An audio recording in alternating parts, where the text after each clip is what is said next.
Hello again. We are Chris Lee and Chase Robinson of Southeastern 16 here to preview Vanderbilt's road trip to Georgia State. You can catch that at 6 Central on ESPN Plus. Vanderbilt is a 10-point favorite as we do this Monday afternoon, and over under of 46. That makes for an implied final score of 28 to 18. My model favors Vanderbilt by about 12. Georgia State lost 35-12 in its only FBS matchup to Georgia Tech in week one, beat Chattanooga 24-21 last week. Vanderbilt's beaten Virginia Tech and shut out Alcorn State last week. We will talk about the matchup in just a minute, but first, Chase Robinson, tell folks who sponsors our channel, please. Yeah, that is Bet Online, and they're the world's most trusted betting platform and your number one source for everything football. Bet Online is every stat, every matchup, and even live odds and spreads to bet on during the games. If you think you know your stuff, you can get on a $200,000 mega contest and pick 5 games against the spread every week for your chance at weekly prizes and a share of $200,000. When the game's over, head over to the online casino, get in on a game of blackjack or poker or one of the over 150 slots games. Head over to the website today to get in on the action. Bet Online, the game starts here. Let's start with Vanderbilt having the ball against Georgia State's defense. Quarterback Diego Pavia has been magnificent so far. Not eye-popping stats, but just making so many plays when needed. Was the SEC Offensive Player of the Week 2 weeks ago.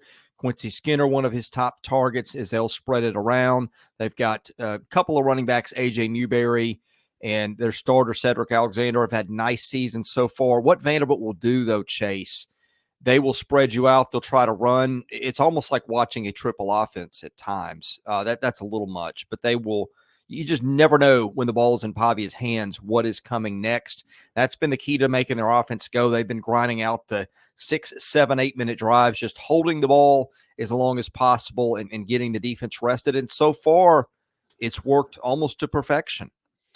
Yeah, and it's been fun to watch what Diego Pavia is doing at Vanderbilt, and just the unexpected play we saw from them really in week one against Virginia Tech, and then they continue to look good offensively last week against Alcorn State, and now they have this trip to Georgia State, and I'll be interested to see how he performs there. But I really like Pavia and what he has brought, as the leader of the offense for this team. Like, he looks like a really strong leader for them, and the players around him follow him. Like, he's kind of the anchor of this offense, and he's been really special to watch. So I'm looking forward to seeing what he can do. I think this should be a good day for Vanderbilt, and I think Pavia and company will be able to move the ball really well, and it helps having Jerry Kill kind of running the offense. He's a creative guy. He's been working magic wherever he's been as a coach, and so I think that definitely helps. And his familiarity, obviously, with Pavia having been his head coach at New Mexico State, I think they work so well together, and that's kind of what starts this offense. And then you look at the pieces around him, but the coaching and quarterback play is where you start, and it's two good guys. Now, one of the keys, I think, on this side will be just ball security. Vanderbilt has not turned it over this year. Georgia State's got 3 picks and has recovered a fumble, 3 sacks for the defense. Justin Abraham is their leading tackler with 17 tackles, followed by Xavier Robinson. The defense has been okay. I think that's going to be the thing for Vanderbilt, just will be continuing to do what it's done, because I think that the key for Georgia State to pull an upset here will be to force some turnovers, which Vanderbilt, and they put the ball on the ground a few times, but they've been fortunate enough to fall in them all. But that's something to watch, is can they continue that kind of consistency in terms of hanging on to the ball?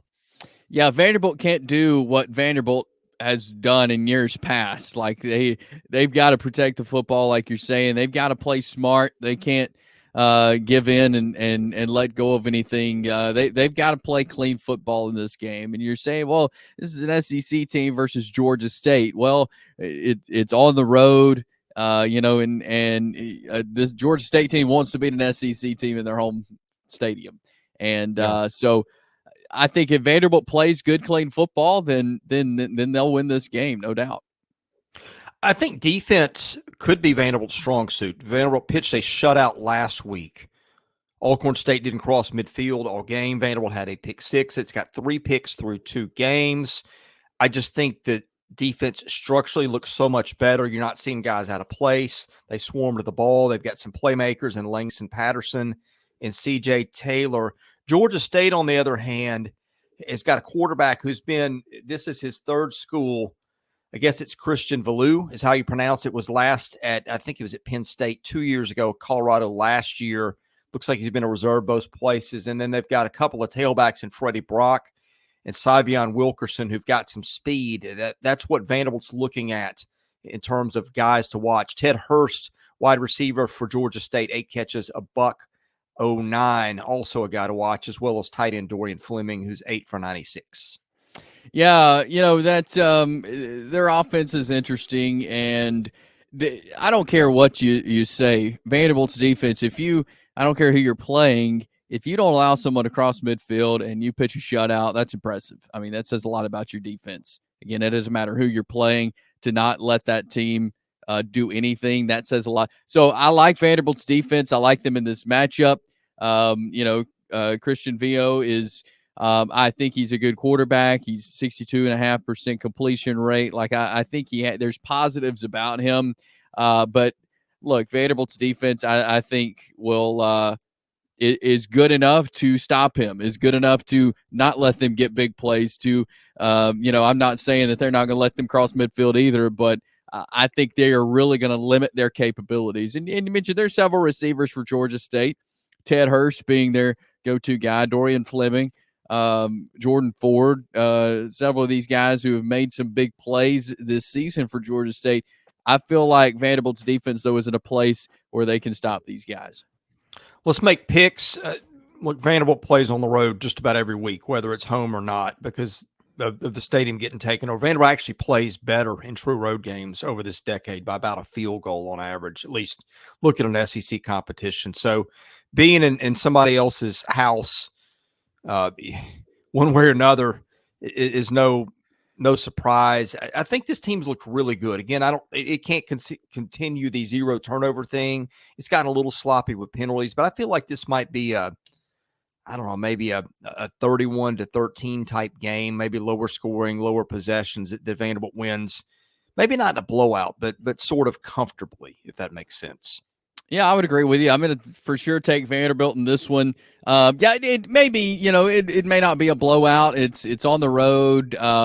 Georgia State, again, is going to be fired up for this game. You get an SEC team in your house, and so I think that may change some things. But, yeah, I like Vanderbilt. I'm going to take them. I'm going to take the Commodores being 3-0 after this game. Yeah. All right. We'll recap that one along with the other SEC games. Best way to get that, subscribe to the channel, enable your notifications. That lets you know when we come with content, whether live or recorded. Hit the like button. That helps our analytics, helps us get noticed. Leave a comment in the video if you like too. And we also do baseball and basketball year round. So hope you enjoy that as well. And also, if you look to advertise, we reach millions a year through all of our content. Caroline.smith at Southeastern14.com. I'm Chris Lee. He's Chase Robinson. We are Southeastern 16, presented by Bet Online.